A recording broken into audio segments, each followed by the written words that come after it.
So, want to move on to 17 more bass players? I'm going to talk about. Okay, so yeah.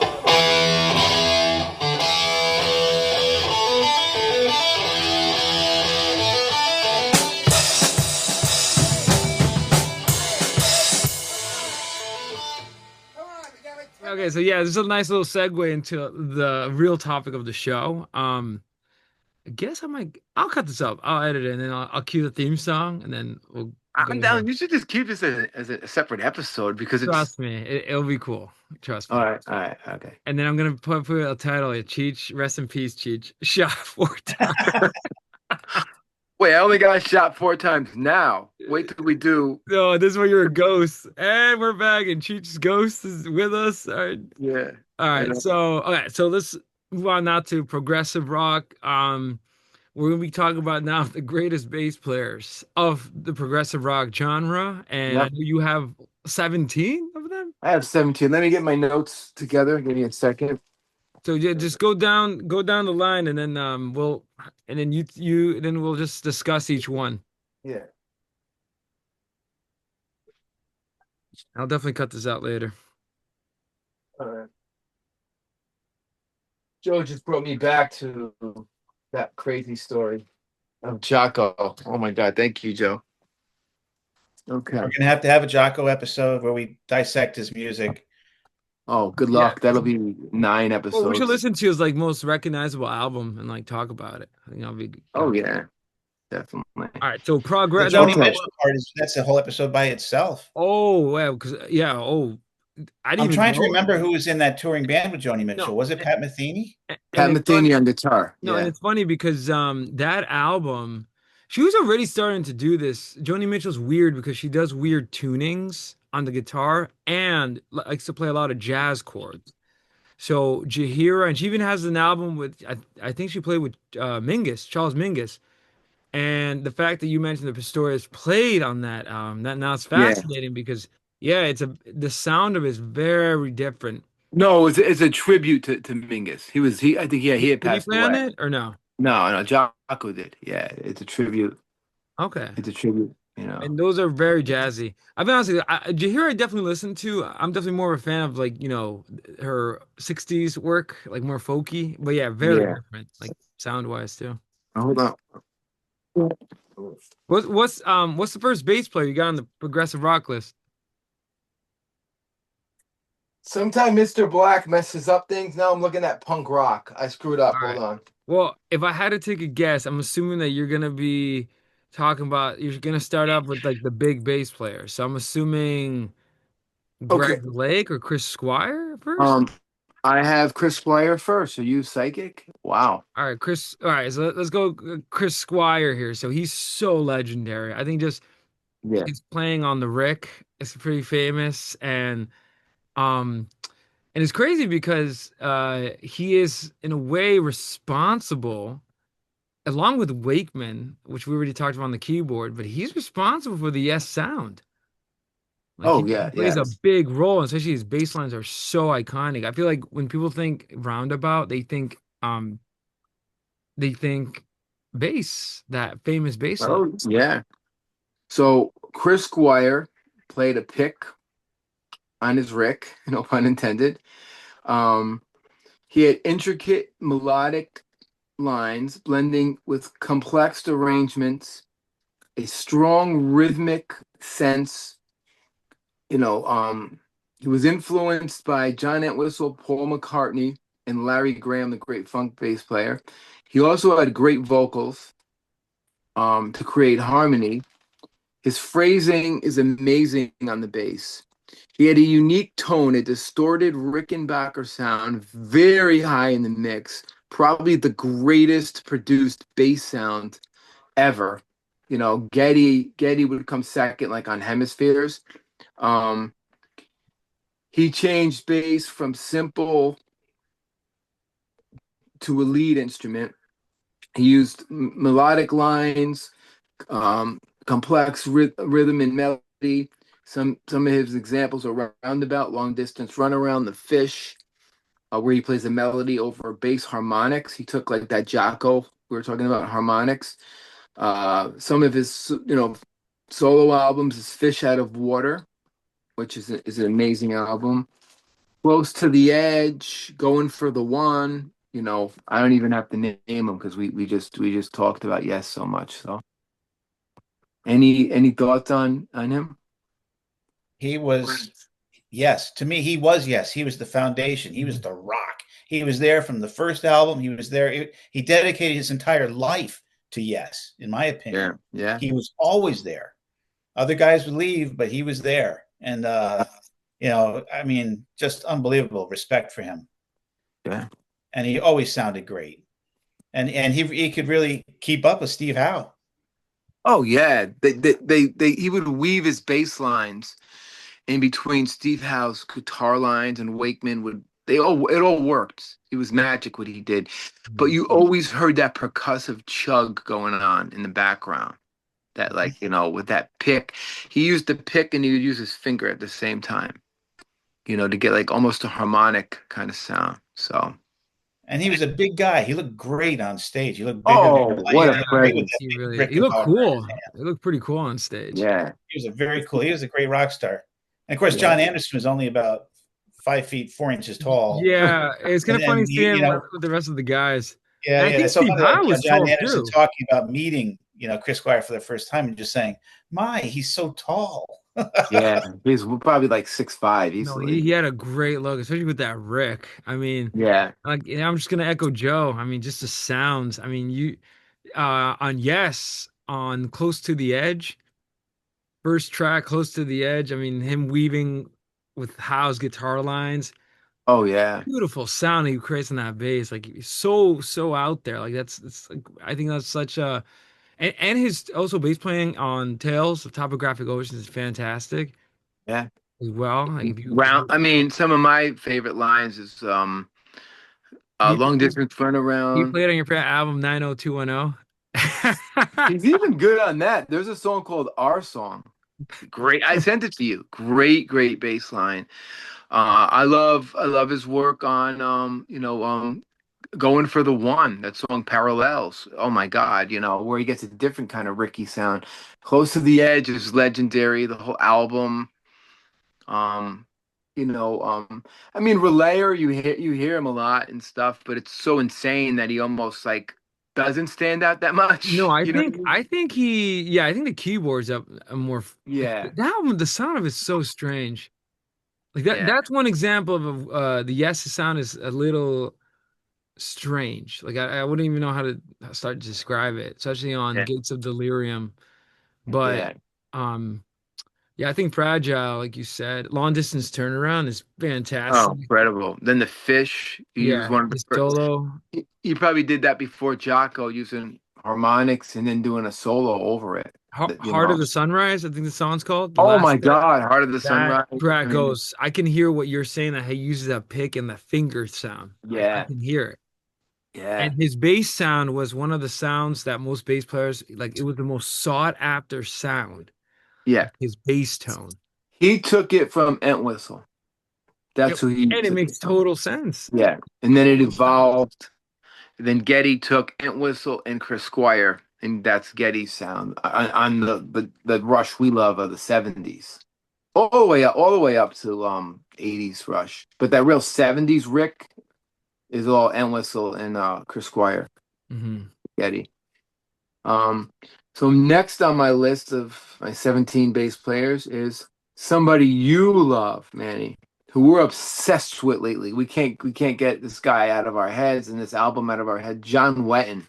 Oh Oh man, my! I feel like he's quickly going up. Like I mean, I think I'll make a controversial statement here, but on Reddit, his Asia, screw Asia, dude. I feel like he should be known for oh, Red. he should be known for Red. Period. That might be one of the greatest progressive rock albums Dude, it's ever. like no, and like in Western music, that album is peak, like Yeah. rock. I'll be honest, with you, I don't think it gets better than that. Oh And his no. bass playing is so good. On top of that, he's the rare. Now we said that Chris Squire also sings as well, Yeah. not lead vocals, harmonies. And I know Great. he took Yeah. on lead on his solo album, But Yeah. John Wetton is an example where he can, like Getty, he can do both. Yeah. Is remarkable at the same Yeah. time playing in King Crimson. And I don't know if you guys saw that Daryl Hall, right? Yeah. Hall and Oates. Daryl Hall had a show, and I send you guys the link of them playing Red Yeah. at Daryl's house. And Robert Fripp says, and I can only imagine how, first of all, coming up with Red, coming up with it, first of all, that's insane. But also, Crimson, Robert Fripp said that it would take King Crimson like 3 days to rehearse the song to nail it down. Oh yeah, I did So, that song with a band, and I don't and know if you saw Daryl's house performance, yeah, they were even like shocked. And Daryl claims, the guys, this is the first time we're playing this. I swear, like, yeah, and they got it down because obviously they're all top rated musicians. But just thinking about John Wetton's lines that he composed, and the fact that we'll talk more about that in our Red episode, how Fripp let Wetton, and by the Mhm. way, who's the drummer Bill on Red? Bruford. And Going back to which band did Rupert play in?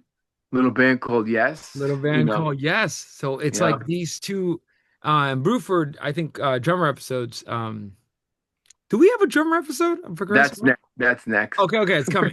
Okay, Bruford, but yeah, but John Wen is, and in just his work on Asia and UK and his work on other bands, he is one of the most underrated. And I'll be honest, One of the did not know greatest. he played the bass. Yeah, it's phenomenal. And I did Red with the band Viking Superstar. You could see it on our YouTube channel. And we practiced that for with Robbie Offram, the great People's drummer. We practiced that for like 6 months to even get this that alone is so hard. Did that intro. Um John Wetton, melodic, powerful, heavy-handed, a rich tone, using a pick like Chris Squire. Melodic, powerful, McCartney type lines. Classical and jazz influence with Motown. That's the difference between him and Chris Squire. Chris Squire, you can hear some funk in there, Yeah. but there's more feel Mhm. in a Wetton's playing. And you called it, UK, Dead of Night, some other bands he played with, Roxy Music, Uriah Heep, little band called Wishbone Ash, Mhm. and of course Asia, and he's also one of the best vocalists as well. And Asia, he went from Red to Asia, and Asia is one of the biggest, pop prog albums ever sold, ever. And I have to say, for you bass players out there who want to get their fucking mind blown, listen to Providence on Red. Mhm. I think that's probably the greatest bass line ever fucking recorded. Next to, go forget Jocko right now in the prog world. Providence is the best bass line ever recorded, ever, ever, ever, ever, ever, ever on Red. I just analyzed that shit, and I remember learning it note for note when I was young. Check out Providence. So that's my John Wetton. Any comments on Wetton? I remember you shared that he even did a few shows helping out Renaissance when they were in need of a bass player for like 4 shows. That's right. He did 4 shows of Renaissance. Yeah. Yeah, and I think yeah, he helped out. He got around. Yeah. The only thing with him, he never was in a band for more than say Yeah. three I, I feel like he was albums, more. 4 albums. I feel like John Wayne was more like a session player, sadly. Like, yeah, and I think Yeah. he made it. It's so funny. Finally makes it big with Asia, and then just like gets either kicked out or leaves. He had 2 albums with Asia. The second album Second was one sucks. okay. Not that good. He did 3 albums with Crimson. Then he did albums with Roxy Music. 1 album with Wishbone Ash. UK. I think he played on the second album. And Uriah Heep, he played on a couple albums, Hmm. but not household names. Uriah Heep and Wishbone Ash, you have to be No. hardcore freaks like us to know who they are. Asia did make them, and thank God Asia put him on the map Mhm. forever. Everybody knows John Wetton as a singer, though. They don't know his ability as a bass Mhm. player because he doesn't go too crazy on on No, Asia. I don't know if I'm assuming he played bass on Asia's Oh album. yeah, he did. But he's That's when you were saying McCartney vibe. Those yeah. lines, catchy. There's a great part in Heat of the Moment where the bass is just hitting like two notes, and you hear that like, it's like pop up, and it just Yeah, sounds he's like, so for him, that's an easy paycheck. yeah, yeah. He John Wetton is one of the most underrated, creative, great Yeah. rock bass players. And now here's somebody who's just like him, very similar. Mr. Greg Lake. Uh, but unfortunately, we talked about Emerson, Lake and Palmer so much. Greg Lake, he like your dad's theory. He was the backup band for a guy named Keith Emerson. And I was like, yeah, Keith Emerson sadly overtook him. And I'll be honest, like he is his bass playing on the debut album, like the Barbarian, is Oh, he's going like this is like proto metal, like yeah, Barbarian but is another sadly, one. I feel like people like he great bass player, and especially his and I okay, legendary, even before Emerson, Lake and Palmer, his playing on King Crimson, Forget about it. 21st which Century Schizoid Man is oh like all over it, that album, the like all shit over it. that he does on 21st Century Schizoid Man is a bass lesson. It's Just a listen to that. jazzy, very It's all jazzy. jazz, yeah. And Barbarian is very similar to John Wetton's Providence. Hmm. Very similar. They're very similar players, and they have the common thing. They're amazing singers, intricate bass lines. He played for the song. Solid. He was not all over the place. He would go from the low end of the bass all the way up to the high end very smoothly. He Yeah. used jazz and classical influences. He served the song. Great vocals, great bass playing. Again, I put him in the Paul McCartney category. He used the pick. He's another pick guy. So Paul McCartney had a big influence on these guys as far as singing and playing, because their But lines so are far, all of them are pick players so far. yeah, and their lines are counter melody to the vocal. McCartney was in like Rain or something like that. You listen to that, or just Come Together, man. Oh, I I think will Come say, actually, Rain, that boom, boom, boom. It kind of sounds like Squire. yeah, yeah. Oh yeah, Yeah, yeah, kind of yeah. like it kind of like obviously the Beatles Yeah. are so obvious influence on these. Everybody took from McCartney, and I think "Come Together" is one of the greatest bass lines of all time. Just to throw that out there. In the Court of the King, Crimson King, strong melodic melodies, bass lines. The iconic 21st Century Schizoid Man for ELP. He serves the song. First album, ELP trilogy, Tarkus. You know, um, Barbarian is the example of his best bass line. I love that. Carnival 9, he's killing it on that. Hoedown, phenomenal bass player. So anything on Greg Lake? I love his work on brain salad surgery and pictures at an exhibition. Yeah. What a voice. I think his voice is just great. And I think that, well, the bass playing, it must be a nice feeling not to have to compete with a lead guitarist, Yeah, yeah.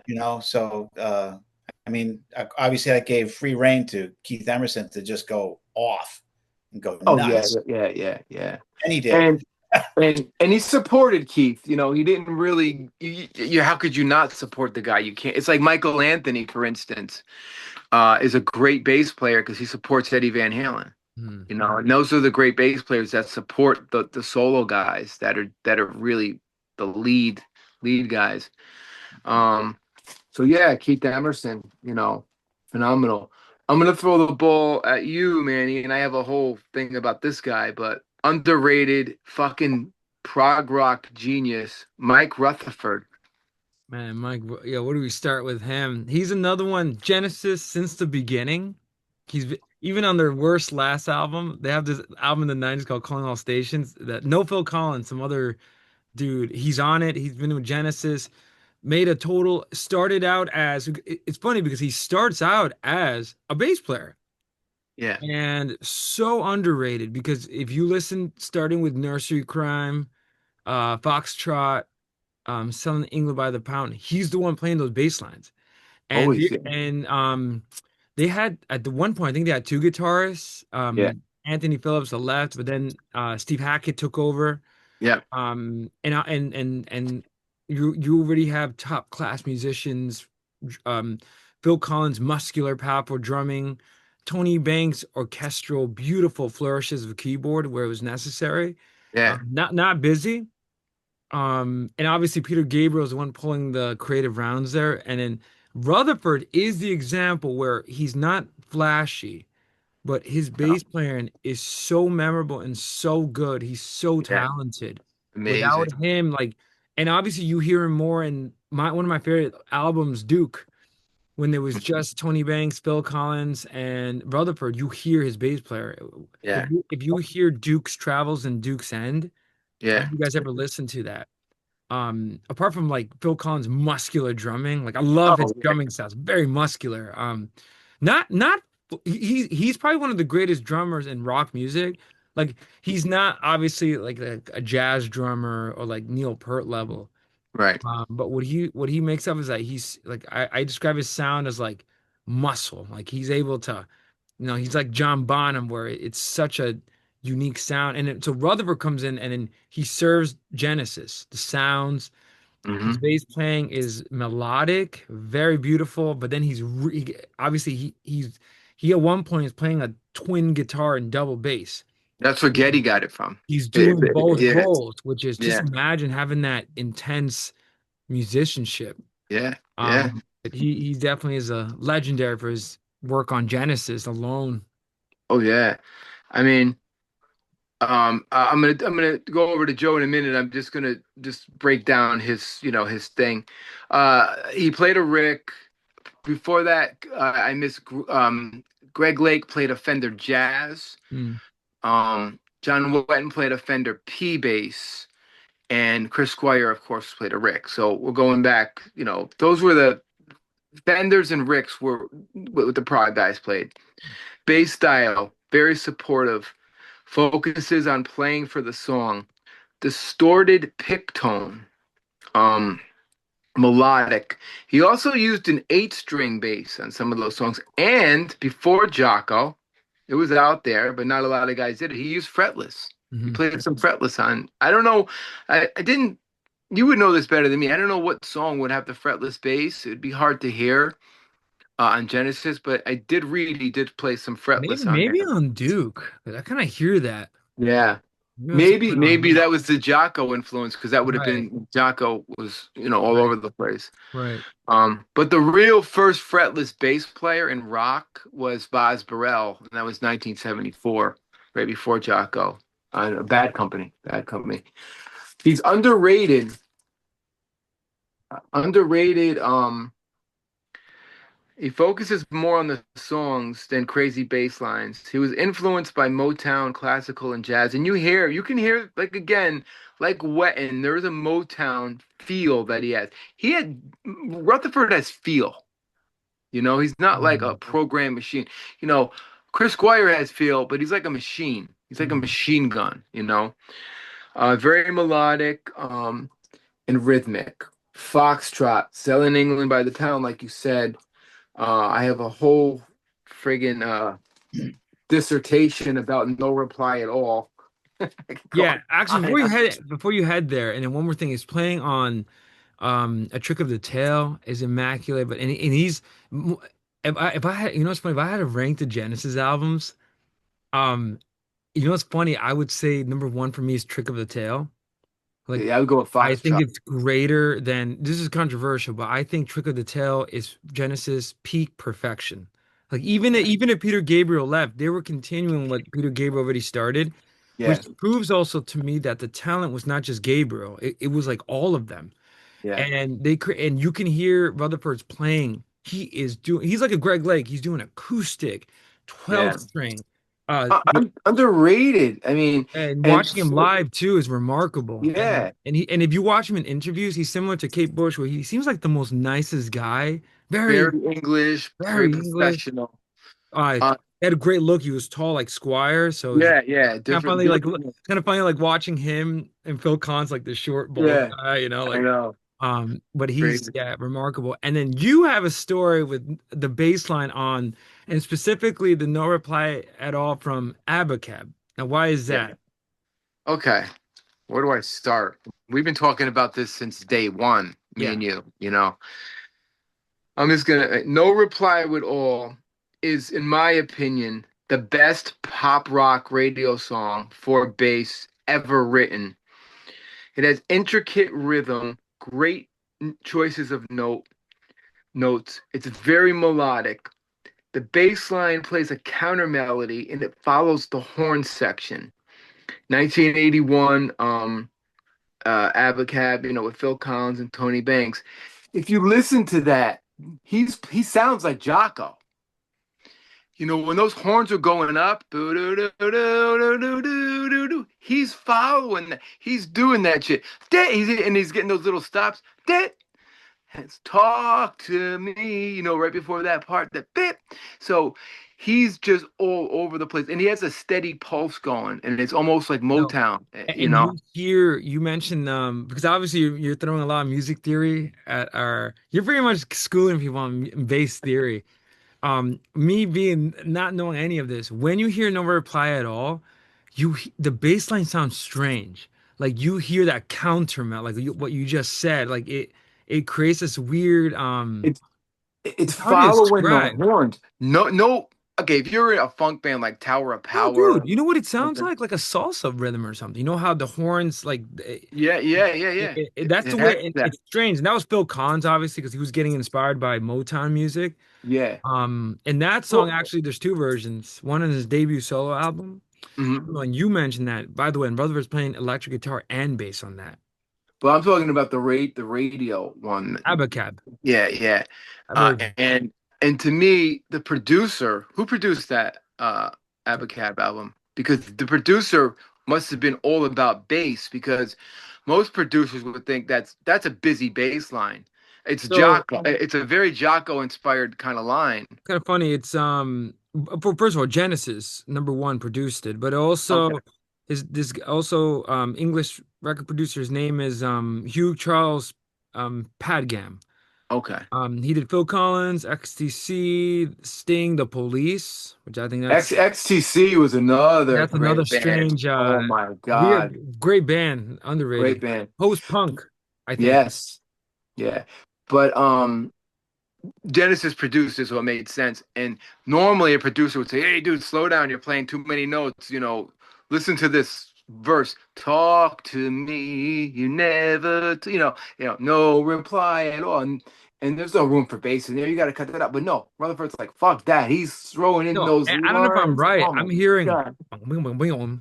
but like he's like, and it's weird. Well, It's funny. It was because of you. Then I listened to the bass line. I'm like, wait a minute, it does sound, it's well, strange. to break it down during the verses, he is, and I'll tell you where they got the idea from. I just thought of this.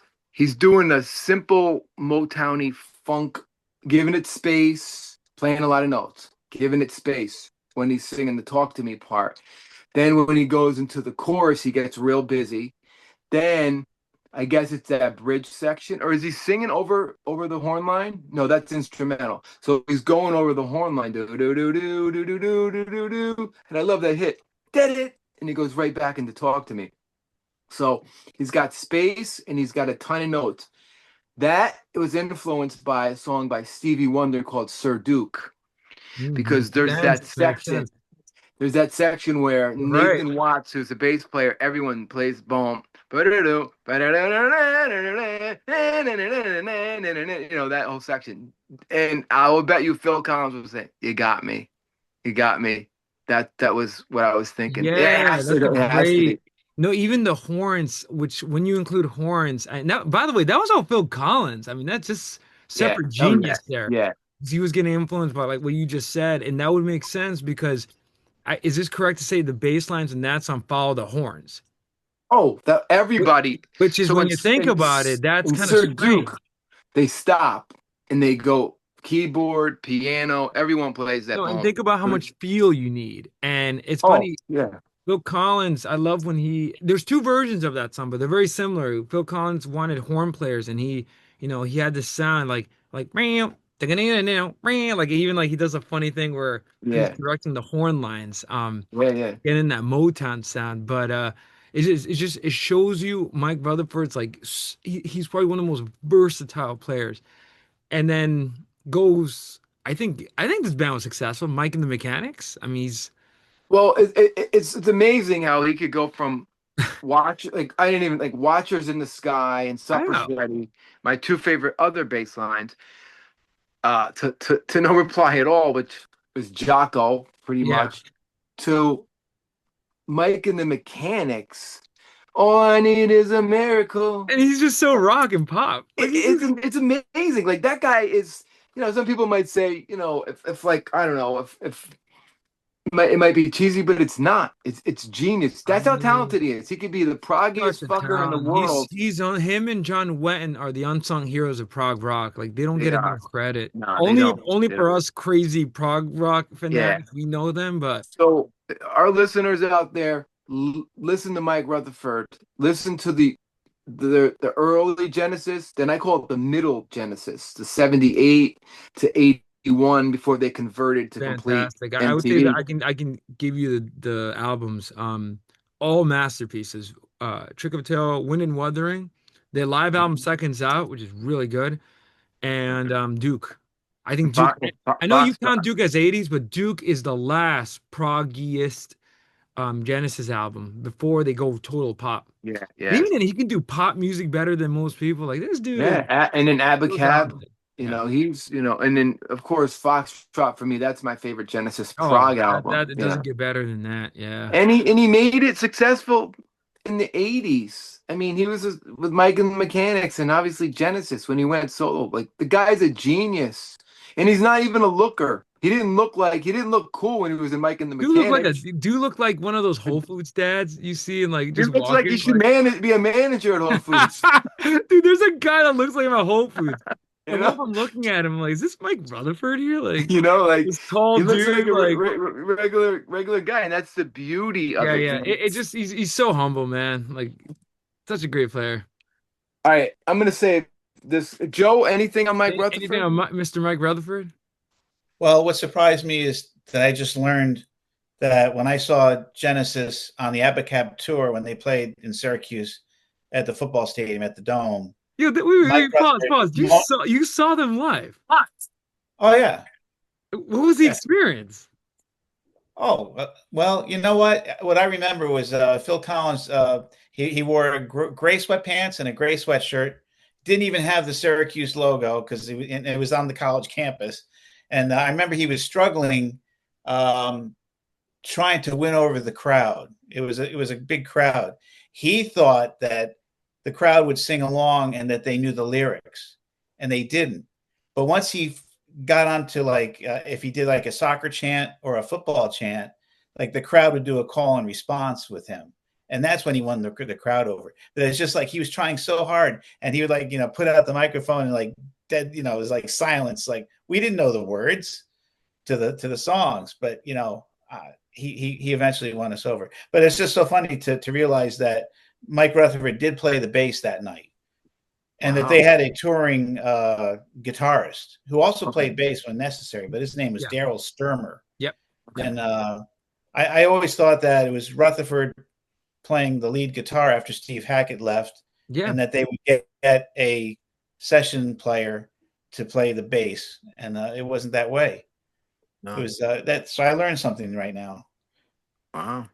But yeah, Abacab, I love that album. I thought it was. I thought it was pretty Abacab fun. is underrated. And it's just funny how it's funny. I must admit though, like obviously I'm a huge Genesis fan, but when I first got into Genesis, all I knew on that album was just um Avocab and Never Play at All. I didn't know the rest of the songs, so I'll be like you in the audience, be like, he's probably singing one of the songs from Avocab, and he expects us to sing along. We're like, wait, what song is this? Play Yeah. Never Play at All. I honestly think for me, no reply at all is one of the greatest radio songs of all time. Rock, like I call it like It was what, 81, 80 at the 80, cab. 80, It was 81? released in September of '81. There we go. So that's when rock radio was at its peak, like, Foreigner, corporate rock, Journey, all that stuff was coming out. Um, and I, as a kid, hearing that stuff, it's the greatest rock bass song ever, ever, ever. And it's such a great song. I don't think there's another r- bass song that's that. I mean, obviously Rush, but they're not going to play, Circumstances or fucking Hemispheres on the radio, but I mean, Free Will, yeah, it's that kind of thing. But like for a pop song, is fucking genius. Everyone, every bass player needs to learn that bass line, listen to Mike Rutherford, and listen to Mike Rutherford's early career, his middle career, Hmm. like Foxtrot, Abacab, Mike and the Mechanics. The guy's a fucking genius. Yeah. That's the bottom line. Yeah. I must have bad ears because I think that the horns dominates that song. No reply at all. No, so Joe, I this don't is hear the bass where enough. no, this is where and I gotta blame Cheech for this. He would not like he is obsessed with that bass line. And once you hear it, it takes you really gotta listen to it because you're right, the horns are so in there. But then once you hear that bass line, you'll hear it. And it's weird because it's counter the melody. I don't know if I'm using the right language. Like Yeah, it's a counter bass line. it's Yeah. like a weird sound. And And when it follows that he's playing the exact horn line. You know how hard that shit is. Boo doo doo doo doo doo doo doo doo doo doo doo doo. Put it. Talk to Yeah, me. yeah. I'm trying to describe the sound like it's like it's just It's and you said it sounds like and I listened to it Sir Duke. It sounds it's it that's makes where sense. it came. Yeah, That's where the yeah. horn But think about follows. it. Like most people, like Joe's saying, like you wouldn't unless you really listen to the music, then you'll hear it. Yeah, And yeah. it's just the music, the beauty of that song, like how it's so layered. And a lot of his stuff didn't stand out that much. He was a great bass No, player. no, he's That's exceptional bass line and you got to be technically skilled to play that bass line. Mhm. You got to study that shit. That's I would put it like if Jock goes an A to study it, it'd be like a B. It'd be like a B to really get that down. If somebody called me and said, "Yeah, I got a cover band. We're gonna learn Thank You by Sly and the Family Stone. We're gonna learn a whole lot of love." Oh, and no reply at all. Be like, well, fuck, no reply at all. Fuck, I gotta call. How many UPT hours do I fucking have? You know what I mean? I'm not going to work for a while. So. I mean, so anyway, I'm gonna skip the next guy because I'm saving the best for last. I don't know why he's here. You. Who, me? You put yourself on the list. No. Yeah, I'm the last. And the next one I'm the is worst. this little guy named Cheech Carrera. Yeah, I don't make a How pimple. did he get in here? I don't make a pimple on anybody on this list, but does anybody know David Hope or Dave Hope? No. You know his bass lines, that's for sure. Dave Hope is the bass player in Kansas. Oh, oh yeah, yeah. Enough Left said. Left Overture. Yeah, All I enough gotta say. said. Yeah, yeah, Enough yeah. said. I feel so bad because Kansas is so great, but I forget a lot of these. Like we mentioned, the guitar player is And fantastic. I think tonight they're at the Capitol. I think Stop. they're at the Yeah. I missed out on it. I think they're at the literally tonight. I think the 19th today, the 19th. All right. Oh, I didn't Tonight or know. tomorrow. Yeah, I believe you. But I don't know if it's Kansas, Kansas. You don't know anymore. Yeah, You know. yeah. Um, David Hope, a high precision technique, heavy aggression. He is locked in with the drums. Once again, he uses a pick to achieve a sharp, articulate attack. He plays in the high register, very melodic lines. He's influenced by the blues and classical. He uses a Fender P bass, going back to our good friend John Wetton. Um, Most famous line, "Carry On, Wayward Son," off of Left Overture. "Song for America." Have you ever heard that line? Hmm. Magnus Opus in a song called The Wall. So he's not a household name. You have to really know Kansas, and you got to be a prog addict like us. But David Hope, he's no joke. And I'm only focused on. They had many other bass players. I'm only focusing on David Hope because that's the era of Kansas that I really like. The left Mhm. overture area, a period. Okay, this is gonna get Yes, heavy. you're right. They are playing at the Capitol Theater in Port Chester tonight. Yeah. The doors are open. They go. The opening act will come out in about 38 minutes, and there are tickets in the balcony for $71. All right. Fuck the podcast. Let's all All meet right, up at let's the head out, Capitol. guys. 2 hours later, guys, Yeah. that was a rocket ship. Two, was it 2 minutes Two, later? What is it? hey, for SpongeBob, SpongeBob. Yeah. just like that French, 2 hours later. Yeah, Yeah. how funny will that be? So I'm gonna throw this at Joe because I especially Yeah. put this guy in. He needs to be in because he is a prog bass player, but he's a modern prog bass player, and Joe knows who I'm talking about. So Joe, take it. You know who I'm talking about. I assume you're talking about Colonel Les Claypool of Exactly. Primus. Exactly. Yeah, I was going to give him an honorable mention because prog rock is not his primary function in Primus, but Les Claypool is one of those guys. He's always working, and he has side projects, Yeah. and he loves prog rock, and he loves to showcase it. And I know that when he goes on tour with Sean Lennon, and they do the Claypool Lennon Delirium, Yep. they do Court of the Crimson King, and it sounds great.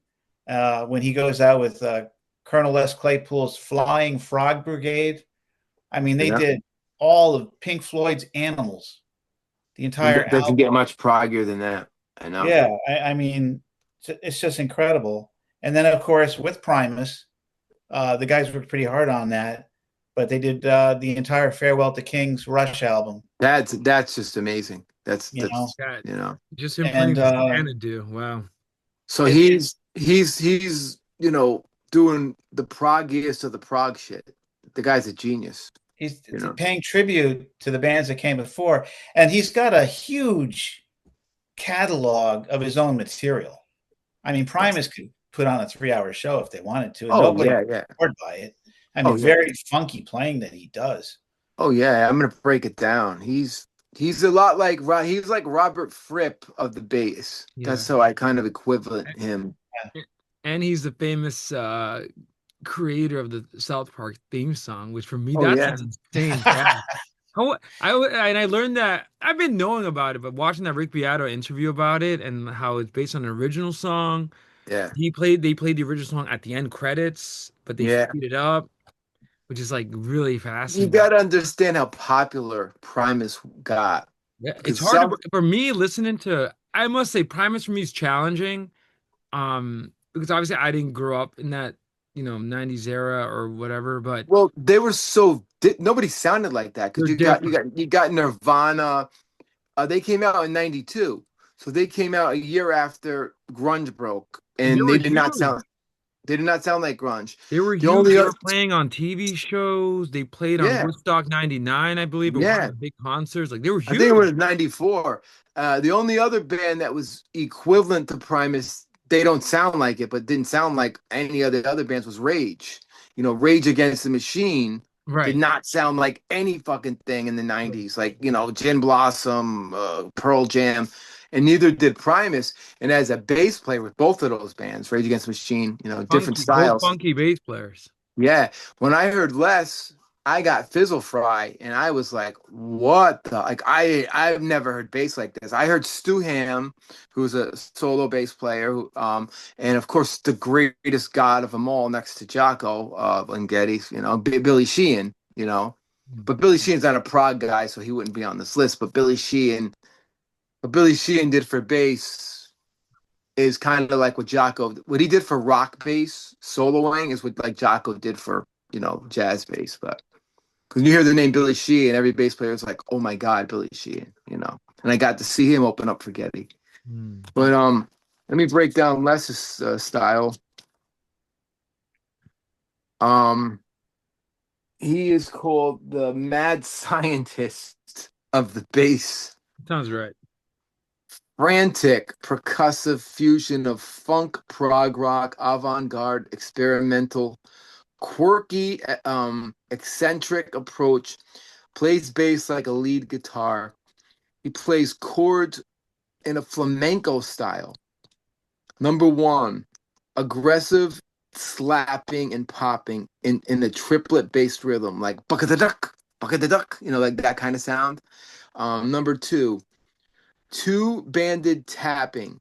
He can play two melodies in a counter rhythm on a six string bass and sing at the same time. Now, this guy's doing all this shit on a six string. Everyone we talked about is a four string, Rickenbacker, Fender P, Fender Jazz, four string, all the greats. Les is playing a six string, you know. He has a low D and a high B. He has two extra notes that I'm pretty sure. I hated six string basses. Not a fan to play, but a fan because I got, for me it didn't work. But for Les, I mean, to slap on a six string, you got to be. I don't know how the fuck he does it. He uses a lot of cool effects, whammy bars, envelope filters, fuzz. This is where the Robert Fripp comes in. Mm. He uses the tritone, and we know about the tritone from all the King Crimson talks we had, the diminished scale, the Sabbath sound. He gives a lot of dissonance in his style, and he blends it in a funk style. Now, no one has ever blended dissonance, like let's say, Black Sabbath, Fripp, with funk. It's never been done. He innovated that. He's very syncopated with his rhythms. He builds tension in a song. He makes the bass, to me, sound like a machine gun when I hear him. Some things to listen to. Primus. Jerry was a race car driver. My name is Mud. We're known as Big Brown Beaver. Tommy the Cat. The South Park theme. Those are my go-tos for Primus. Joe mentioned Frog Brigade, Claypool's Delirium. There's a song called Cosmic Highway. You know that one, Joe? I don't know that one. Uh, Buzzard, Six Green Hill is another one. Actually, I'm wrong on Fizzle Fry. Fizzle Fry came out in 1990. I take that back. It was before grunge. Fizzle Fry came out in 1990. And Pork Soda, My Name is Mud came out in 1993. Welcome to the world. So Les Claypool, all you gotta say is just a genius bass player. There's not many genius bass players like that. There's Billy Sheehan, and then there's Jocko, and I would put Claypool in that category. And he played with Government Mule. The guy can play with anybody. He played in a southern rock band for like on a couple of other tracks on the deep end, like that in that style. Like I don't know, he's just so special. He's such a special bass player, you know. So Yeah, yeah. And I again recommend the Rick Beato hour-and-a-half interview with Les Claypool because it's so entertaining that when it ends, you're like, didn't they just start this like a half hour ago? And yeah. it was like an hour-and-a-half long sit down. And yeah, Les is a funny guy. Oh yeah. And Manny, I know what you mean. Like his vocals aren't for everybody because it's like the Zappa kind Mm. of thing. But listen to I'm gonna send you Fizzle Fry, the first album. That I was like a young kid, and 20, 21, it was just Mm. like, God, I love this. And MTV just blew them up. MTV It's put just funny Primus on because them. what is their genre? Like it's alternative? Like Well, strange. they get placed in the alternative because that's when they came out in the 90s. They came out in 1990 they never really broke up, but their heyday was Primus's heyday is about 1990 to about 1996, 98 maybe pushing it, and then it was like they he had to do other things. Oh, and I forgot an album he did with Trey how do you say his name? Stanzian, the guy from Fish, put it that way, and Stuart Copeland. Mm. They did a great album. Okay. Joe, any last words on your boy? Because I have this guy is it's a dissertation, man. You went next to next person I'm gonna get into. I know. See, the bass players is like I might have took it too far because I just can't help myself, you know. I just there's so many. Um I had to put this guy in because he is a prog guy, but he also played with Peter Gabriel for like how many years, Joe? Did Tony Levin play with Peter Gabriel? 46 years? Since 1980. Yeah. Yeah. So Tony Levin, he's one of the most recorded, and I think you mentioned this, Joe, one of the most recorded bass players in history. Sophisticated, versatile style. He prioritizes texture and precision. He plays very few notes and focuses on perfect timing and sub bass frequencies to support the artist. So he's the complete opposite of a Chris Squire, Jocko kind of guy. He's playing to the song. He don't want to show off how good he is. He's if it's a song that needs a simple bass line, he's gonna do it. If the producer says now you need more notes, he's gonna do it. An example is the sledgehammer tone. He uses a Music Man bass that is fretless. Once again, fretless basses keep popping up with an octave pedal and compression, and he gets a deep, rubbery punch sound. This is a great example of his tone. Not a lot of notes. Sledgehammer has that ba-boom, ba-boom, sledgehammer. Uh, I suck as a vocalist. I'm sorry. Music Man bass. You guys know what that is? No. Well, you would know it, Joe, from Flea, because Flea played a Music Man. It's a part of a Fender Precision. Fender Precision branched off Leo Fender, and they created in the 80s I'm sorry, late 70s, the Music Man. And instead of having a jazz pickup or a P pickup, they had this big block pickup at the end of the bass near the bridge. And a lot of guys started to play that in the late 70s. Then he invented, do you want to talk about it, Joe? What he invented? Did he invent the Chapman sticks? No, not the Chapman sticks, but the funk fingers. Oh, you're gonna have to explain that. Okay. So he invented funk fingers by like taping um two sticks to his fingers, tiny drumsticks, and he would tap the notes. So with his index and his middle finger, they had giant drumsticks, and it gave a percussive sound, and you could hear it on Peter Gabriel's song "Big Time." That's a good example of where he's using that. He didn't invent the Chapman stick, but he used it. It's a multi-string instrument played entirely by two-hand tapping. It sounds like a bass and a guitar together.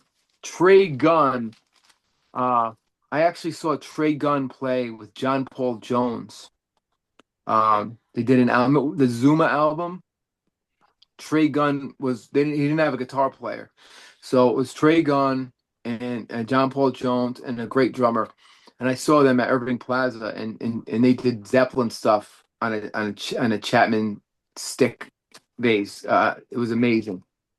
Um, so some people he played with: King Crimson, Peter Gabriel, Anderson, Wakeman, Bruford, and Howe. Liquid Tension, which is Dream Theater minus their bass player. King Crimson's Discipline 1981, a song called Elephant Talk. Beat 1982 from Crimson. Neil and Jackie and Me, The Waiting Man. Three of the Perfect Pair 1984 by Crimson. Model Man, Sleepless. 45 Years with Peter Gabriel. I mean, Salisbury Hill, Slow Burn. Here Comes the Flood. Uh, let me see. Peter He worked with Paul Gabriel. Simon. Oh yeah, no, I got a list of who we play with. Peter Gabriel, 1, 2, 3, 4. It goes on. Sledgehammer, In Your Eyes. I love that song. I love the bass line. big time. Shock the Monkey. I know you love that song, Joe. Sure. Yeah, Games Without a Frontier and Red Rain with Peter Gabriel. Just a few people that he played with. Some guy who was in the Beatles, uh, with glasses and long hair, John Lennon, just like starting over, watching the wheels go by, woman. I love the song Beautiful Boy, Learning to Fly, The Dogs of War with Pink Floyd, 50 Ways to Lead Your Lover by Paul Simon, Where Are We Now and Slip Away by Bowie, James Taylor, That's Why I'm Here, Carly Simon, Comes Around Again. So that's the great Tony. I know I talked a lot. I'm sorry, but Tony Levin is a mouthful. He's any comments, Manny, on Tony Levin? He's all over the place. I know I've seen that weird instrument. He also there's another Rick Beato interview, and it's like this thing it's weird, and he has also a weird look. He's like mustache. He's completely bald. He's got a Seeing him playing mustache. King Crimson is remarkable. Yeah. Peter Different, Gabriel. different Peter King Gabriel. Crimson. Yeah, yeah, yeah, yeah. And his work with Peter Gabriel, which he's had a working relationship with him. So he's one of I think as a pop artist with Peter Gabriel, he that's probably some of the played on a lot of the biggest pop, like you said, and just you just said that he played on John Lennon's Double Fantasy album. That's remarkable. I I mean, mean, this guy is guys all over the he- place, but great. he's one of the best studio bass players in the world, you know. Um, and the next guy, I'm not going to talk a lot about, but I got to bring him up because this is all connected. See the connections, you know. Well, Mhm. obviously Tony Levin he played with Peter Gabriel, and there's a connection to Genesis, and he played with Crimson. There's a connection, so he is a Prague bass player. Leland Sklar. Now, Lee Sklar is another guy. He played on 2,000 albums. And this is the guy with the big beard in Sussudio, right? You know who I'm talking Mhm. about, right? You know. Mhm. So he is a fusion bass player. He played on Billy Cobham's Spectrum with Tommy Bolin in 1973. Phil Collins' No Jacket. Was it No Jacket Required? Is that, yeah, No Jacket Required, 1989. Uh, just to break him down, playing for the song, deep melodic support rather than flashy notes, his ability to create the perfect part in one take made him a legend. Sussudio, Don't Lose My Number, One More Night, Another Day in Paradise. Just the Phil Collins stuff. So just throwing Leland Sklar out there. Any comments?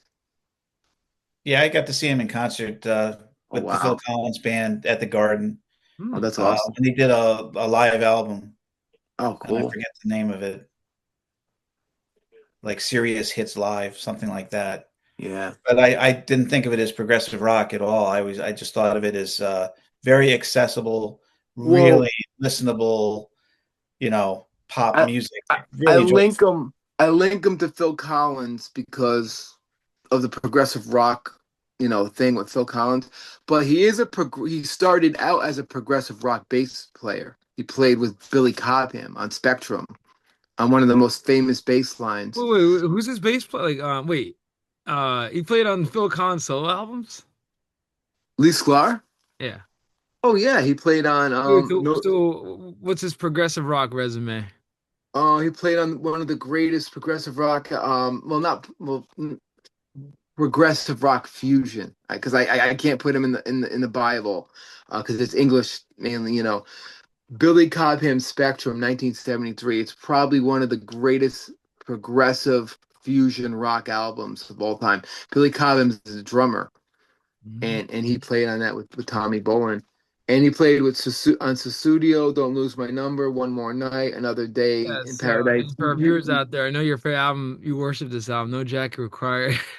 Yeah, I mean, he went from Spectrum to playing on those hits, and he played on 2,000 albums. I didn't even go into him Another because I another already did enough. Christian bass player. Another guy, and his look is so cool. You can't forget what he looks like. He So was in James Taylor's backing band.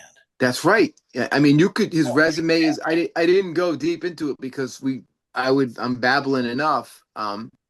He's on Fire and Rain. He's on all the hits with James Taylor. He's a beast. You know, Wow. But it's in 2000 albums. It's like but he's got what makes him progressive rock is I guess he's playing with Phil Collins and then he's playing that one album that's progressive rock fusion, jazz fusion. yeah, he came up, that's what he was known for, that album. And then Mhm. from there he became a studio guy. He didn't go the progressive rock route. Right. He became the number one studio guy in the 70s and then the 80s. And I link him to Phil because Genesis, Of course. Prog, 70s, and I thought you guys get a kick out of him. 2000 albums. It's hard working. Same with Tony Levin. Hard working Oh bass. yeah, those are the two, you know, bass players that they're in the record books for And, albums. and both are extremely talented. So Oh it's yeah, yeah. And they're still working, they're still out there. All right. So now I'm gonna throw the ball in your court, and I know Joe doesn't want to talk about this guy, but I know you want to talk about him a lot. Um, the bass player in a little band called Pink Floyd. Oh. I know I don't Joe. know that band, dude. Who? Oh, I think he's a guy. Pink, and his last name is Floyd. Tell me more about Pink because I heard he's like the greatest. He's a little, I don't know about Pink. Is Yeah. Roy Harper is Roy Harper part of the band or I think he sang a song with him about a cigarette or something. Camel cigarettes. Camel Cigarette? Prog rock jokes, everybody. If you get it, Uh, you're I, cool. I know. I think Pink said have a cigar to somebody or something to Floyd or Yeah, he was telling, what kind of cigars you want, a Cuban, you want a Dominican, or that that kind of. camel and gives him like that camel prog And he rock. gave him a camel. He gave him a camel. So, how do Yeah, you feel legendary about Roger Waters. I think he's one of the most famous. But Yeah. but I will say controversial. Now? You've That's been why hearing him in the headlines. He's Joe been doesn't want saying to a talk about lot it. of like, Why and would you want to disgrace yourself now? did You you have a hear what legacy. he I don't was? know. I don't know what he said. I haven't been Well, following him. one of the things, okay, maybe we shouldn't like this. This shouldn't be turned. We should focus on what makes him great. But Yeah, definitely, yeah, yeah, he definitely tarnished, sadly, his legacy. But for the longest time, he was in one of the, I think Pink Floyd are up there with the Beatles. They're one of the yeah, biggest. They transcended progressive rock. Like they're huge. Like and Dark Side of the Moon is considered one of the most best-selling albums in any genre of all yeah, time. Um, I think one of the most famous bass players, progressive rock is playing is up there. yeah. Um, He doesn't get recognized enough though. He's not like up there with John Paul Jones or Getty or Geezer or even Roger well, Glover. I think now it's tarnished because of the controversial But no, state. but even back in the day, when you thought of Pink Floyd, you didn't think like oh yeah, Oh yeah, yeah, you know what I mean? Like when yeah. you That think of makes sense. Zeppelin, Makes sense. Yeah, yeah, yeah, yeah. you He know, got mad about that too, where he wanted the audience to focus on the music, but they wouldn't. They yeah, would yeah, go there, I guess, to get the drug Floyd experience, maybe, yeah, yeah, or trip out or whatever. I mean, that I can't relate to, but yeah, he's I love the famous image of him is playing at the Live at Pompeii concert. They're playing yeah, Echoes, which is a prog rock masterpiece. yeah. And you see a shirtless Roger Waters picking that, I think what type of bass is that? Fender P. Fender P. And he's just like, he has a very interesting style of playing. And he's a pick guy. Mhm. Plays with a pick, I know Joe will skip it, but you know, I got to look up what he said. He must have said something really bad, which He's is just not a likable character. Yeah, he said some controversial comments that I really don't recall, but I just know that the rest of the band, the rest of the guys in Pink Floyd, had such a falling out with him. It's like cringe. The last yeah, time they got together at that Live Aid concert, it's just like, he was off by himself. They really didn't want to be yeah, with him. It was very uncomfortable. So there's obviously a history maybe we don't know about, and it's more than money and control. It's yeah. personality, and yeah, he's just not a very likable person. This I- this kid, What this makes him, kid, I'll tell you one thing that's pretty famous. You two probably know it. So he ends his final Pink Floyd album was the final cut, right? Which the Yeah. album, in my opinion, sucks, but Roger Waters is like, yeah, I'm the genius behind all this. He developed a huge, massive ego, and I guess rightfully so, right? Because Dark Yeah. Side, um, Animals, Wish You Were Here, even though David Gilmour's an integral part, conceptually that was all him. Like I'm not Yeah. gonna lie, that was technically all him. So he disbands the band and guys, and he assumed that was the end of Pink Floyd. David Gilmour, which who he was already releasing solo albums, but they weren't selling. And he realized, okay, but if I tag the Pink Floyd name to it, these solo albums are going to come massive. So you have albums like A Momentary Lapse of Reason that are essentially David Gilmour solo albums, Yeah. but with the Pink Floyd name attached to them. Then Roger Waters is like, well, you can't do that. And he sued them for using the Pink Floyd name. He sued Gilmour. And it began this hostile legal battle began taking place behind the scenes. And I read, or I think I watched somewhere in one of the interviews, I think it was David Gilmour. While they were recording Momentary Lapse of Reason, his lawyer was in I think the Abbey Road studios. I think it was Abbey Road. Lawyer in there, phone constantly going off Yeah. because he was fighting these legal. Roger Waters sued them for using Pink Floyd, and he said that's my name, that's mine, and you can't do that, and you can't sing my songs, like. Wow. And they began now looking at who wrote what. Looking at it just Yeah. massive fallout. I could relate to that with a bit with the band that I was telling you about that you posted on our site or stupid stuff, but not on that level. God. Um, I'll just talk about hypnotic repetition, locked into a steady rhythm, space over notes. That's what I love about him. He Mm, uses space as a note, uses a lot of patterns, which I took from him in my playing. mm, Once again, he's very pick heavy. He was the pulse of the band. No denying in that. mm. Because Gilmore had so much to say. He couldn't. Once again, I'm going to go back to like Michael Anthony. I love Michael Anthony from Van Halen. He played to the song, Yeah. and I think that's digestible. You could kind of hear that. Like Roger Waters did the same thing and let Gilmore play.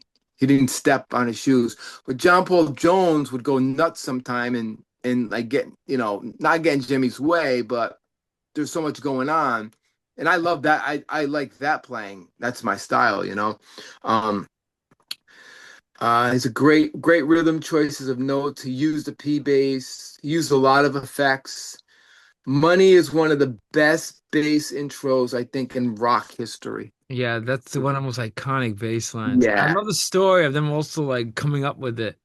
And you see, Waters playing that ding, ding, ding, ding, ding. And what you said it's like I feel like he's very blues. He's one of the Oh very yeah, ones yeah, that yeah. the blues are in there. And And that's a pattern. Boom, yeah, boom, boom, boom, boom, boom, boom. And I love patterns like that are repetition. That's a great, and it has every note you want in a bass line is played in there. The root, the fifth, the octave. yeah. It's the I'm trying to think. There's an A. There's an A in there, but that's the F sharp minor. So he's going from B to F sharp minor, which is great.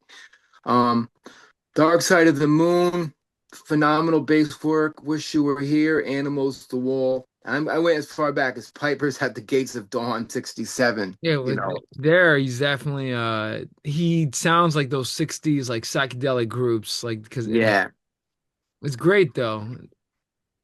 classic songs. Money, Time might be my favorite bass line next to Money. Oh my God, that line is fucking genius. One of these days, Have a Cigar always pops up in our episodes. Welcome to the Machine, and of course, the great Echoes.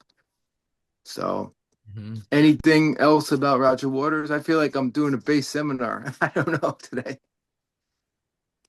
Anything else you guys want to throw in? Maybe you Oh, need to. I'm gonna have to write down. I gotta because I'm writing down the albums I need to listen to again, and one of them I want to listen to again is "Adam Heart Mother" by Yeah, Pink that's Floyd. a classic. Yeah, that's And like classic Floyd discovering their sound. Yeah, and I'm wondering if the happiest period for the band in the studio and the creation of the music was during the metal through the Dark Side of the Moon period. If that was the greatest collaboration, it was like they were coming into their peak, creative powers. They knew how to use the studio, and Right. they just went off. I wonder if that was the happiest time for the band. And then after that, the expectations were magnified, and the power struggles within the band broke out. Yeah. I think once they got so famous, that's when it happens. Yep. Then the rights Well, you who know what gets the it, well, you know what copyrights. it is? It's like the follow-up pressure because Darkseid was so massive. Yeah, how do you follow And that? and if you watch any documentary, I mean, obviously they followed it up with "Wish You Were Here," which is actually a great group effort. It was probably one Yeah. of the last times. Now, I'm not sure if they were happy, but Animals then revealed a lot of the bad stuff, and and obviously Waters took over. He began taking more over, writing the music Yeah, and yeah. coming up with the ideas. He was on a creative path Yeah, for because he many then years. creates the double album, The Wall, which, I know that album gets criticized for being too bloated. And Yeah. there's a lot But in there. it's genius though. It It's, is good. it's I mean, again, I mean, and then obviously he gets such an ego that everyone quits and he's alone on the final cut. I know some of them play here and there. yeah, yeah, yeah. Um, Maybe Nick Mason maybe was on that, but that was Yeah. essentially like a solo album effort. And then but I think Dark Side and Echoes is I think when they were actually like happy together, playing music, Yeah. you know. But yeah, he's good bass player. Yeah, genius. Great I think progressive rock. I'd say he's one of the best underrated players, and he should be listened to as an example of what a bass player should sound like. He's not flashy. He's not. I mean, I'm not like him, but I took so much from him. I stole a lot of shit from Roger Waters. They're definitely on whatchamacallit, on time. I stole a lot off of that. Have you listened to Shine On You Crazy Diamond? I can't believe I know his parts 13 to I think 16. Yeah. The la ding ding ding ding ding ding, boom boom boom. Like he's just like you say, he's so good at like, you Yeah. know, And he, um he looked so cool. He looked like I won't lie. He actually, I love the way he plays. So, like, it's funny. I was watching this funny thing with like, Nirvana's Chris Novoselic, like playing yeah, like, yeah, and like their belly yeah, touching, their belly yeah. playing the bass. But Oh, he's down to his knees. yeah, but Yeah. He's why a do I great have bass this? player, though. I Yeah. notice Waters plays like very, like he has this very interesting way of playing. Like He it's, almost is like the precursor to punk rock. yeah, I mean, I know Johnny You know, Rockmore. I hate, dude. I honestly, yeah, the way he yeah, looked very on very stage. punk look. Yeah. So I'm gonna Punk move playing. on.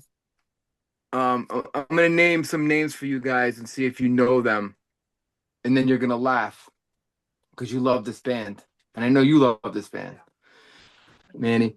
Glenn Cornick, Jeffrey Hammond, John. I'm gonna laugh at this last name, John Glasscock. Yeah, I know. Why? I know. Why? Why? Glass Glasscock. Glass.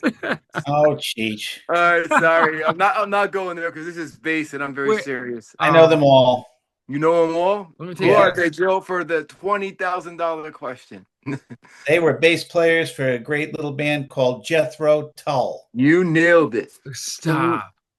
Three bass players in that Man, let band. me tell you guys, I've been on a Jethro Tull, like Joe, because I haven't shared this with you. I cannot stop listening to King Crimson's Red, and also I cannot stop listening to Tull now. The albums in my constant rotation have been Thick as a Brick, Yeah. um, uh, Aqualung. Aqualung, Passion Play, which I'm loving, and Songs from the Wood. I've been obsessing over this album, like, and Well, you listen to all three of these guys, except um Oh, no, you didn't listen to Glenn Cornick then. No, because he was early. He was really early. was he on the original Tull? I gotta listen to. I mean, Yeah. I Well, realized you like know this Tull. song, Teacher Yeah, oh is yeah. that Benefit? Benefit? Benefit. He's on. Yeah, That's one of I my have to give favorite that a mixes. listen. I've been so Yeah. obsessed with Thick as a Brick. Yo, Um, check out Benefit. It is. It kicks ass. Hmm. No, that's dude. I think those are probably Jethro Tull has quickly been jumping like greatest band of all time. Oh yeah. So And it's funny. good. I love their yeah. The bass players are so. Where do we start with Out in them? the They're so mix. good. Yeah. Manny, you People got to add Minstrel in the Gallery to your that must listen to list. that is next. Minstrel is great. No, Gone. And Yeah. what I'm yeah. going to do is add to the list Crest of a Knave because I want to know what all the excitement was about when they won that Grammy Award over Metallica. Yeah. You You know, know, it's there funny. must have been something good about the album, so I got to check it out. Ditto. Crest of a And Knave. because of that, and it's just fascinating, because of Jethro Tull winning that, the Grammys had to make a subcategory.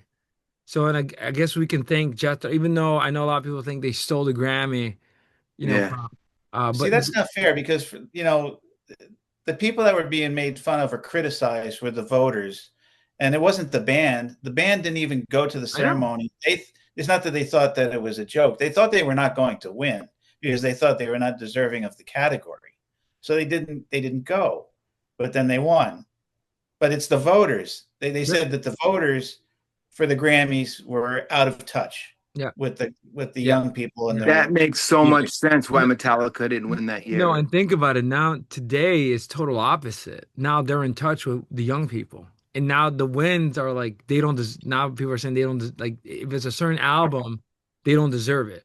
Now it's about downloads. Like Bad Bunny No, but had a they're in billion, touch. But they're in touch with the young people right? this But time. isn't it because like Bad Bunny had a billion downloads on his album, that's why he won No, Grammys? it's funny. That's what they say, but in actuality, it's the voters now more in touch and like what's popular. They Yeah. choose what's popular usually. They're looking at you know, And the net Grammys are trying to find. numbers. I don't know if you know this. Grammy viewership has been like spiking low. Yeah. Young people are not watching the Grammys, so No. they want to get in touch with what the young folks are listening to. Yeah, that's so So it's true. like total opposite. What Joe's point. Now I gotta listen to the album because that is fascinating. Why they would vote this album, and an album so late in Tall's career. I mean that's Yeah. crazy.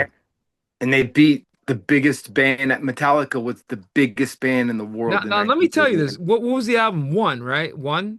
Injustice for And All. Justice for All. Now, And it was the most progressive Metallica album. Like, I mean, prog metal that right. inspired so many prog bands that to go on and make albums. There was a period I was in a prog metal band from 1989 to about 1991 when that Evil G word came out, and everybody was prog for like 2 years.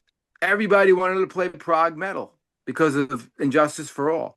Fates Warning, Dream Theater, Queensryche, they dominated.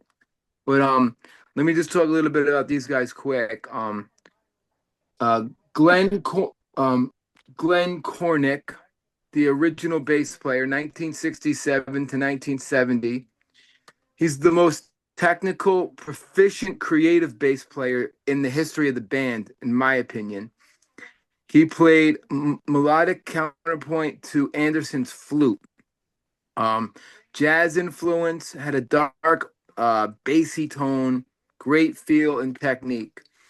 Some of the albums he was on was The Was 1968, Stand Up 1969, Benefit 1970.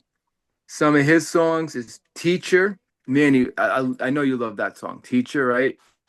That's I gotta such a listen to a great benefit. song. It's just crazy because my Prague obsession. I've been obsessed more with like Yes, but then like I Yes. said, now I'm thinking I have to revise my top Prague list because now Thick as a Brick is like top now. Like But this is proggy. It's blues proggy. no, it's Yeah, good. yeah, Good. yeah, No, 100%. I gotta go back.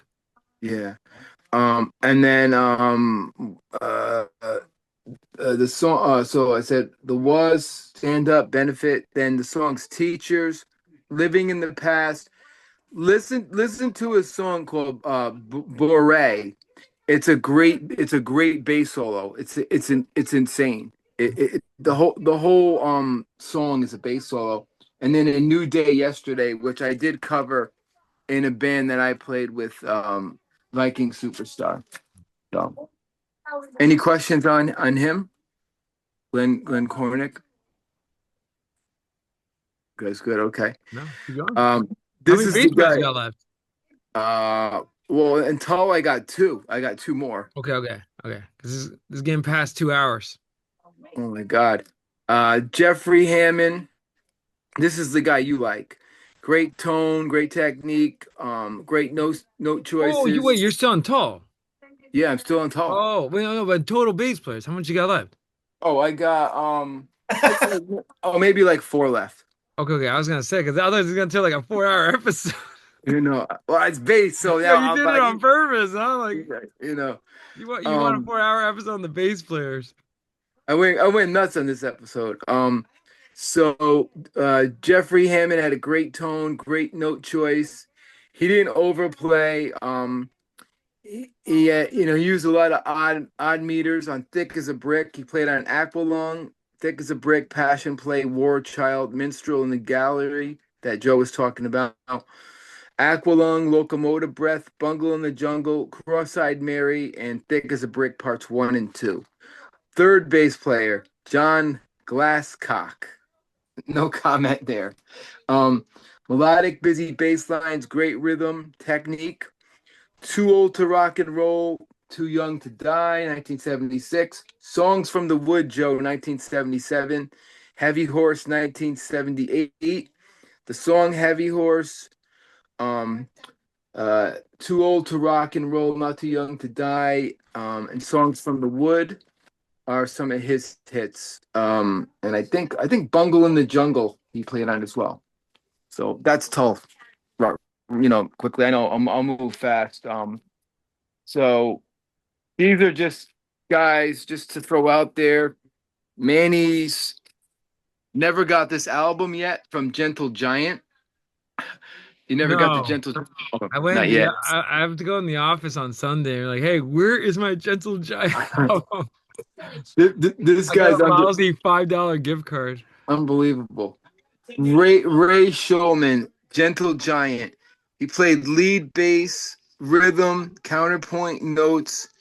He played sub melodies, most of the time Bach style, master of odd meter, playing 7/8, 6/8, 5/8, 5/4 in one song. He can do this while weaving in counterpoint bass lines with a great tone, and he played a Fender P bass. Some of the songs to check out is Proclamation, um, Clogs in Clogs, Freehand, the album Octopus 1972, Freehand 1975, The Power and the Glory 1977. Another bass player is Camel, Doug Ferguson. He had solid bass grooves, played Fender. These guys all played Fender P basses and Ricks. Warm, deep tone. Check out Mirage 1974 with the camel on it. Snow Goose 75, Moon Madness 76. Some songs, Lady Fantasy off of Mirage, Free Fall off of Mirage, and then Song Within a Song. Next bass player, the Temple Leader's favorite all-time band, Vandergraaf Generator. Nick Nick Potter, raw aggressive sounds, simple lines, based on the groove, had a distorted tone, used a Gibson bass. That's what Jack Bruce used. And he had great repetitive grooves. Some of the songs are Killers, Darkness, and Refuge. Um, so that about wraps up, the obscure prog guys. And I'm gonna throw this guy. I have two left. I know I ranted in a good way tonight about bass players. I'm gonna send the next one to Joe.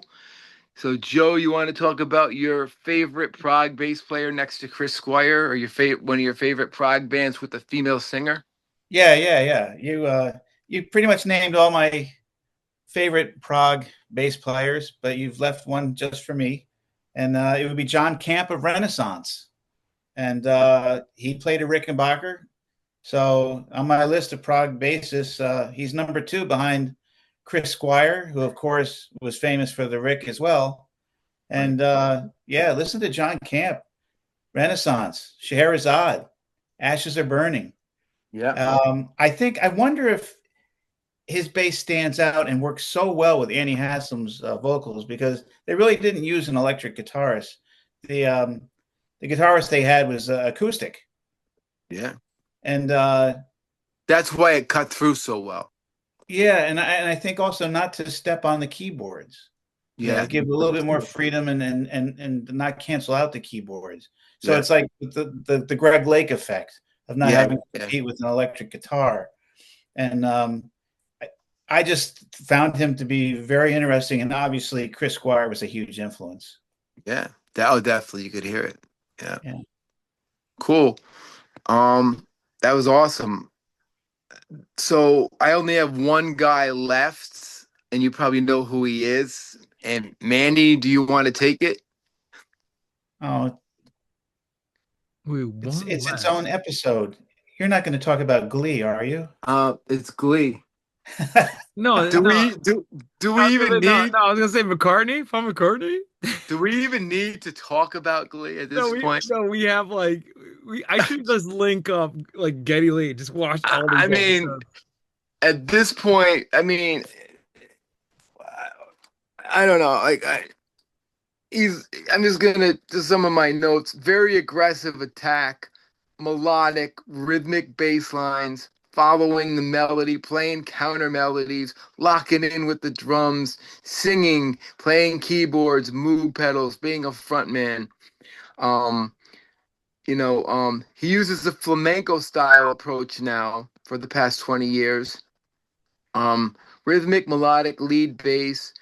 Some of my favorite lines: "Free Will," YYZ, "Fly By Night," I think is the perfect bass line. "Limelight," "Time Stands Still," just listen to those bass fills. Hmm. "Hemispheres," "Farewell to Kings," the counterpoint he's playing while he's singing that song is just brilliant. So I'll just leave it at that because I've talked too much tonight because I can't help it. It's bass players. So that about wraps up my 17 list of bass players in the prog world. People out there, if I missed any, please put in the comments who you think I missed. I don't think I missed anybody. I didn't get into the Canterbury scene, but that didn't make a difference. But on that note, so do you want to go over your top five favorite bass players, Manny? Let me let Joe go first. Okay. I was going to say, if you want to see Rush in concert, I see a ticket for $289 I at may the have to, I may Garden in have, I July. may have to pull the, I may have to pull the trigger. Not on Cheech, but on those You tickets. know, and Wow. there's still time to see Kansas. 51 minutes until Kansas All right, probably guys. takes Let's the get. All stage. right, guys. Let's go. 2 hours But later. Exactly. yeah, okay. Well, very quickly, I guess on my list, I had Les Claypool number 5. Uh, where's my number 4? Oh, that's hilarious. Oh, Greg Lake number 4. I'm sorry. Tony Levin number 3. John Camp of Renaissance number 2, and of course the great Chris Squire from Yes is number 1. That's a great list. That's amazing. I never get tired of hearing Chris Squire. No, he just rules. I mean, everything about Chris Squire's genius is the way his tone, the way he attacks, the Rick sound. Love it. You want to go next, Manny? You got top three and top one. I have to say, Chris Squire, Geddy Lee, and obviously because I love Genesis so much, Mike Rutherford, and also and Cheech, you're the bass player on Thick as a Brick.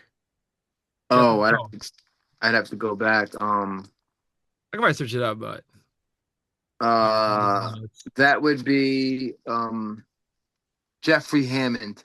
Jeffrey Hammond, yeah, just for his playing, and I think um, so those are lumped in number one. Yeah, Number two, John Wetton. I just love like his playing on Red. Like it's always like these can like change, and Getty too. Getty Lee. I think I said Getty Lee. These yeah. can change like number one. Like, they're so Oh good. yeah, yeah, Um, I love Roger Waters. I'm more of a fan of his like lyrics hmm and concepts more. But bass playing insane. Like gives you money. You know, that's an insane bass line. Oh yeah, And genius. playing blues, progressive blues is fascinating in itself. And special shout out to I'm blanking out here. Got You should be Genesis. shot. You should be shot. Now I gotta be shot. Genesis, yes. Genesis, yes. The big four. Queen Crimson. Oh, And Greg Lake. Mr. Greg Lake for 21st Century Schizoid Man. Oh, Down, like just as jazz fan. I love when it jazz gets incorporated into yeah, progressive rock. It's like match made in heaven. totally works. Yeah. Um, for me, I didn't write it down.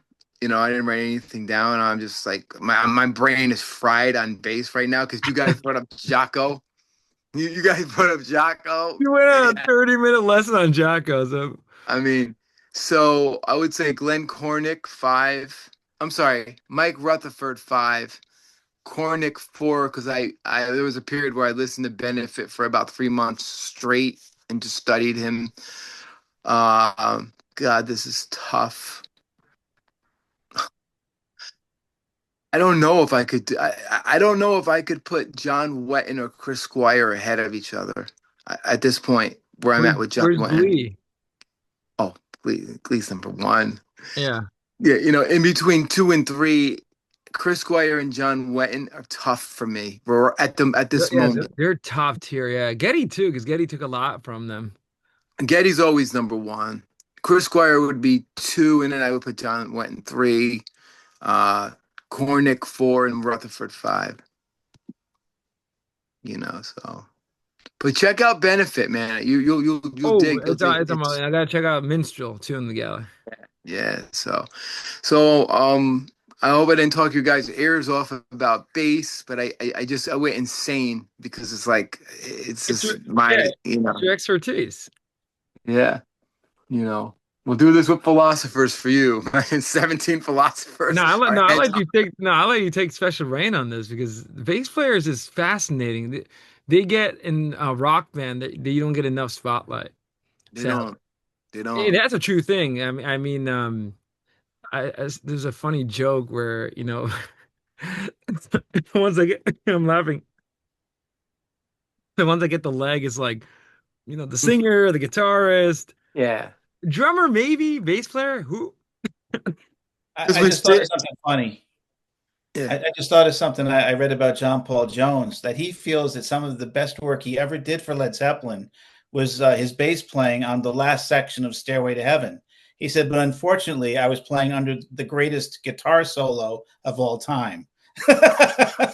Oh, I mean, yeah, if you listen to it, it sounds like it's true. Motown. It's real funky. It's funky. Also, I think Stairway is progressive rock.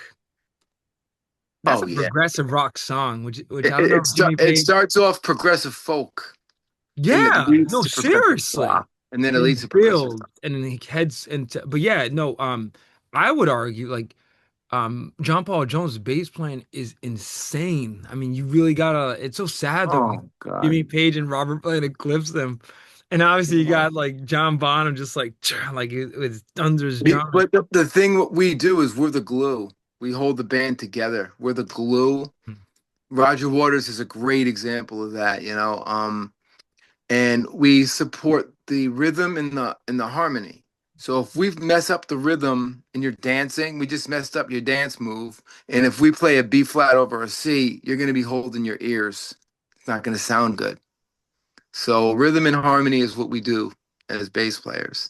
And I like to play a lot of notes like Lee, and Jocko. Not as much as Jocko. I don't think I play that many notes, but you know. So I thought this was a really fun episode. Thank you guys for letting me go nuts and play a lot of notes, and I did. You kind of did, yeah. No rants, no rants.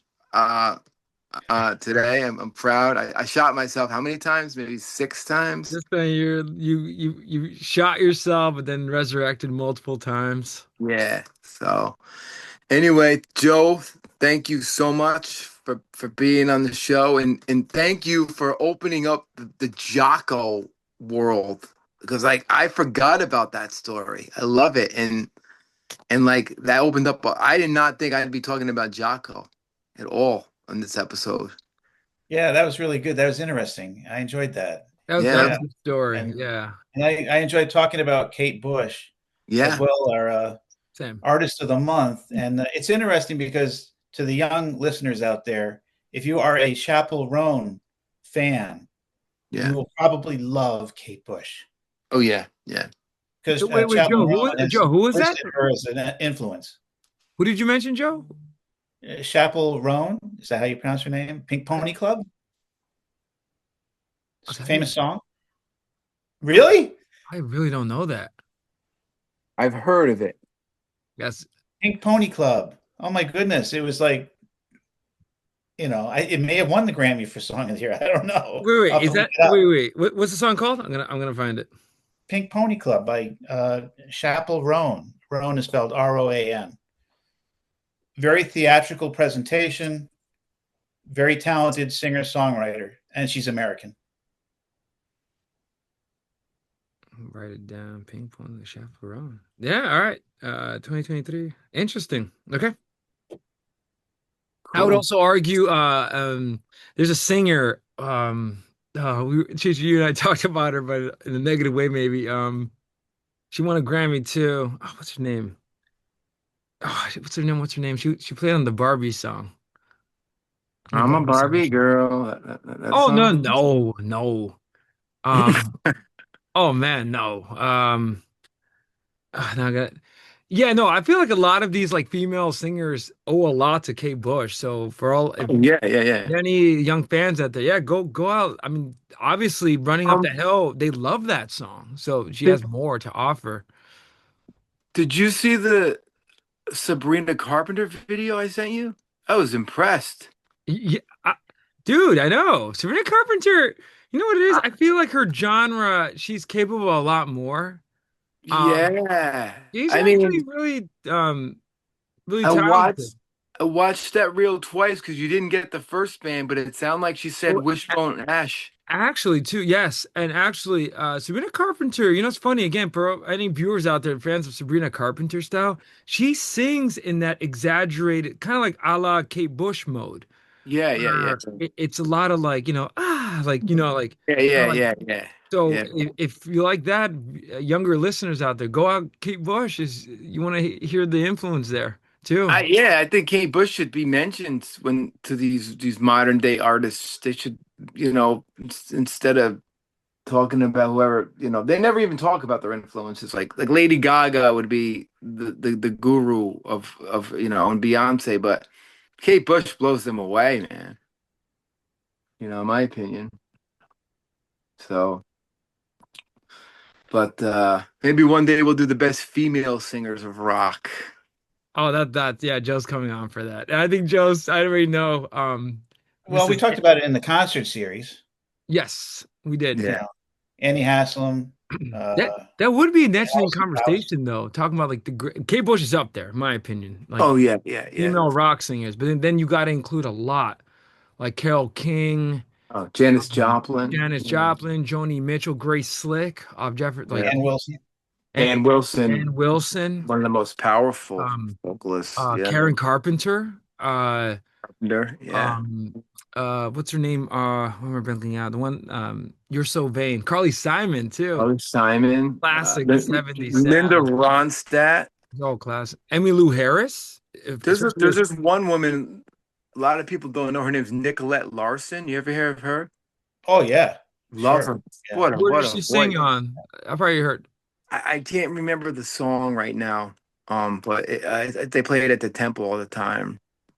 Something about love. It's a soft rock song. She was like a soft rock singer, She but did a song that was written by Neil Young. No, they're okay. It's yeah. going to take a lot of love. It's gonna take a lot of love. Yeah, it's Mm. beautiful. I think it was a Beautiful. hit for Neil, and it was a hit for her. Oh yeah, she's almost like a one-hit wonder. But my mom played that album to death when I Well, was a kid. as I recall, she passed away young, which is very sad. Yeah, but Well, that note again, we're gonna end on the brum, brum, bass line. You know, it's funny. yeah, You know how you could probably we'll end here, but you could probably explain this. I know when You know when a rock band starts playing, right? Like one Yeah. of the first things I hear is like the drums like ch-ch, and then boom, like the bass line just like winding down or He'll something. do a slide like a Yeah, vroom. yeah, yeah, like Yeah. boom, boom, boom. The master of the bass slide, in my opinion, is Gene Simmons. Like on Deuce, Fascinating. he does that vroom, or Supernaut by Black Sabbath. The whole song is like a slide, bass slide. Mm. The bass is such, to me, it's the greatest instrument, man. It's just and like everyone wants to play guitar, everyone wants to be a singer, be a bass player. It's more, you get more out of it, I think, because you get to play. There's more music theory in a bass line, because you're creating something and you got to know your music theory, you know. You got to know your triads, your scales, and you got to know how to create rhythm and harmony together to match the chords. Or it's gonna just sound boring playing like ZZ Top or AC/DC, root notes, bum bum bum bum bum bum bum bum bum bum bum bum bum, that kind of thing. I've always been into the creative guys, like Chris Squire, John Wetton, the Geddy Lee. Um, but yeah, man, we covered a lot tonight. Thanks Extensive. for I mean, thanks for the Jocko. That was like a breath of fresh air, because and watch the movie, the Jocko documentary what's on it called? I think it's just called Jocko. You know, it'll give you his whole story, and it- you know, Mhm. nobody in the world like Jocko. Mm. Without Jocko, Jocko is the Jimi Hendrix of bass, the Beethoven of bass. He was called the Sid Vicious of bass because of his lifestyle, you know, or jazz, the Sid Vicious of jazz. I think they called him. Herbie Hancock called him that Mm. because he died so young, 32. So sad, but. Anyway, so Joe, thank you again. Yeah, thank you, Joe. Sorry if I ranted about bass too much, but I No, it was refreshing. I enjoyed it. Yeah, it was good, Joe. Yeah, I agree. And also, you kept your laugh at that lame Glasscock or whatever. Like, yeah, good yeah. job on that. Well, it's Jethro Tull. I gotta, you can't diss Jethro Tull, and he played Good on job, man. You shot yourself 5 times. Rants? I I did good. I didn't have any rants going, You had a Jocko rant, but it's great because you told stories and you gave a Oh, crash course on Jocko. So, yeah, yeah. I which could was, by the way, rant. for our viewers out there, if you're still with us, that was not part of the program. Originally it was and by the way, February's artist of the month, Kate Bush, and I'm gonna make on Instagram. I'm gonna start doing posts on our page. Like I'm gonna do one. I was trying to do one for Roy Harper in January, but then February, yeah, Kate February belongs to the Kate Bush. But yeah, Jock was totally random. I think Jocko is also February too, because you got a crash course on Kate Bush and Or maybe he Jocko. could be March if he. You know what it is? Is Joe's right? It's these artists that keep or like their names keep popping up. Yeah, Like again, Les Claypool was another. He could have been another candidate. yeah, yeah, yeah. They're so good, But on that base note, we'll end here. Joe, you have last minute thoughts or anything, Les?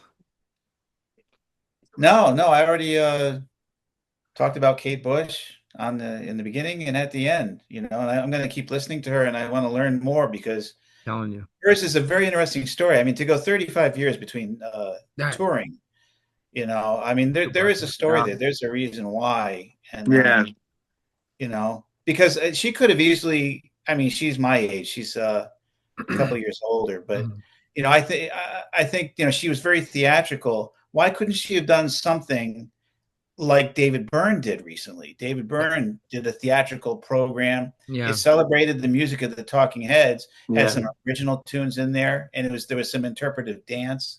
It was a whole different show, and people loved it. The critics ate it up. People just yeah, loved David Byrne being back on stage again.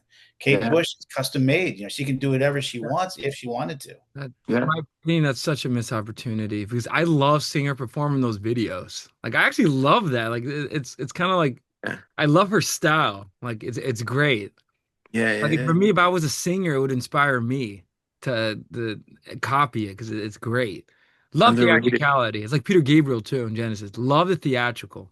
Yeah, And that's like that's Joe's stuff. saying, that's just sad. Yeah, she should do some theatricality performances because she has so much great music.